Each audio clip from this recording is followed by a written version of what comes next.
আমার বাংলাদেশের সীমান্তে একদিনে একটা জায়গায় দুইজনকে গুলি করে হত্যা করা হয়।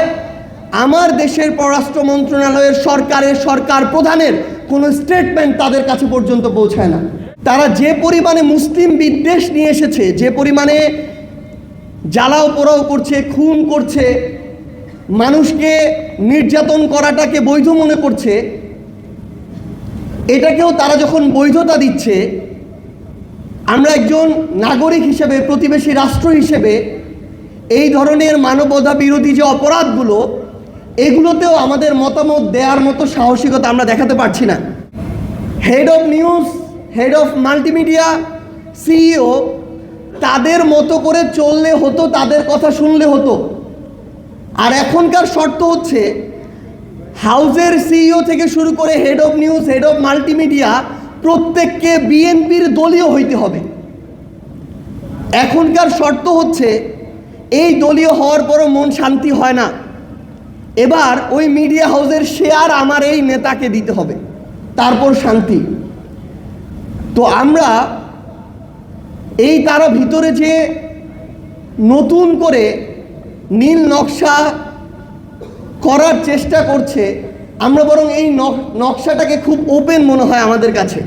তাদের অপরিণত আচরণের কারণে, অসহনশীলতার কারণে এবং অতিরিক্ত ক্ষুধার কারণে আমরা দেখি বিগত 16 বছরে এই বাংলাদেশে এই যে হত্যাকাণ্ডগুলোর কথা আমরা বলছি, এগুলোর প্রেসক্রিপশন করা থেকে শুরু করে বাস্তবায়ন করা প্রত্যেকটা জায়গায় পার্শ্ববর্তী দেশ তাদের এজেন্সির সক্রিয় প্রত্যক্ষ পরোক্ষ অংশগ্রহণ ছিল। আমরা দেখেছি তাদের হাতে, তাদের পরিকল্পনা অনুযায়ী দেশ চালানো হয়েছে, তাদেরকে ক্যাপাসিটি চার্জ দিয়ে ক্ষমতায় টিকে থাকা হয়েছে। কিন্তু আমরা এখন একইভাবে দেখছি আমার বাংলাদেশের সীমান্তে একদিনে একটা জায়গায় দুইজনকে গুলি করে হত্যা করা হয়। আমার দেশের পররাষ্ট্র মন্ত্রণালয়ের সরকার প্রধানের কোনো স্টেটমেন্ট তাদের কাছে পর্যন্ত পৌঁছায় না। আমরা দেখছি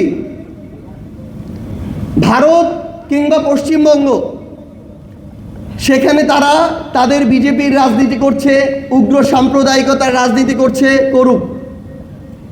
আমরা দেখছি এই রাজনীতিতে তারা যে পরিমাণে মুসলিম বিদ্বেষ নিয়ে এসেছে, যে পরিমাণে জ্বালাও পোড়াও করছে, খুন করছে, মানুষকে নির্যাতন করাটাকে বৈধ মনে করছে, এটাকেও তারা যখন বৈধতা দিচ্ছে, আমরা একজন নাগরিক হিসেবে, প্রতিবেশী রাষ্ট্র হিসেবে এই ধরনের মানবতা বিরোধী যে অপরাধগুলো, এগুলোতেও আমাদের মতামত দেওয়ার মতো সাহসিকতা আমরা দেখাতে পারছি না। সেটা তো পারছিই না, সেটা তাদের অভ্যন্তরীণ বিষয় বলে পাশ কাটিয়ে যাচ্ছি। উপরন্তু আমাদের দেশকে নিয়ে, আমাদের দেশের সার্বভৌমত্বকে নিয়ে, স্বাধীনতাকে নিয়ে, সীমান্তকে নিয়ে যা ইচ্ছা তা বলে বেড়ানোর পরও যখন আমাদের স্বরাষ্ট্রমন্ত্রী বলে যে একটা রাজ্যের প্রধান বলেছে, সরকার তো বলেনি, তখন আমাদের জন্য এটা লজ্জার বিষয়। কারণ একটা রাজ্য প্রধান, একটা রাজ্য সরকারের বাইরে, রাষ্ট্রের বাইরে আলাদা কিছু না।